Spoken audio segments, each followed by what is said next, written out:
Maintenant, du côté de Québec, où dans l'affaire Nathalie Normando et de 5 co-accusés, pour une deuxième fois, un juge entend depuis ce matin une requête en arrêt de procédure en vertu de l'arrêt Jordan. Sébastien Dubois suit ça pour nous au Palais de justice à Québec. Sébastien, on doit le dire, cette cause-là remonte à plus de 4 ans maintenant. Oui.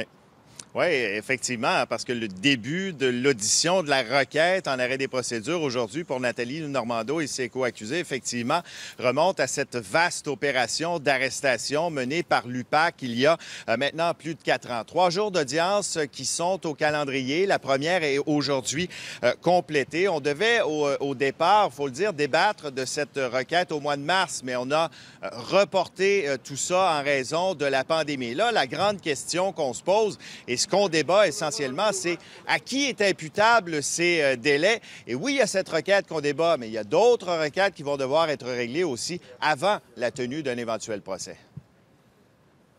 Toutes les requêtes en cours d'instance qui peuvent avoir une incidence sur la finalité du procès doivent être réglées. Au dossier, oui, une requête en arrêt des procédures Jordan aujourd'hui, mais il y a aussi en suspens la requête de type Babos, qui est une requête, dans le fond, qui dit que le système, l'intégrité du système a été atteinte.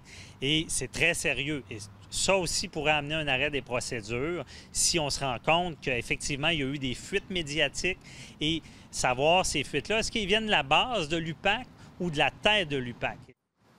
On sait qu'en cours de procédure, au cours des dernières années, il y a des chefs d'accusation qui sont tombés. Il y a cependant toujours souscription frauduleuse, corruption dans les affaires municipales et abus de confiance. Nathalie Normando, qui en janvier parlait déjà de délais qui sont cruels et inhumains à vivre. On sait qu'il n'y a pas de date pour le procès qui a été fixée encore au moment où on se parle. Et cet après-midi, il y a l'avocat justement de Nathalie Normando, maître Maxime Roy, qui a débuté sa plaidoirie qui sera complétée lors de la deuxième journée d'audience qui est prévue demain. Sébastien Dubois en direct du Palais de justice de Québec. Merci.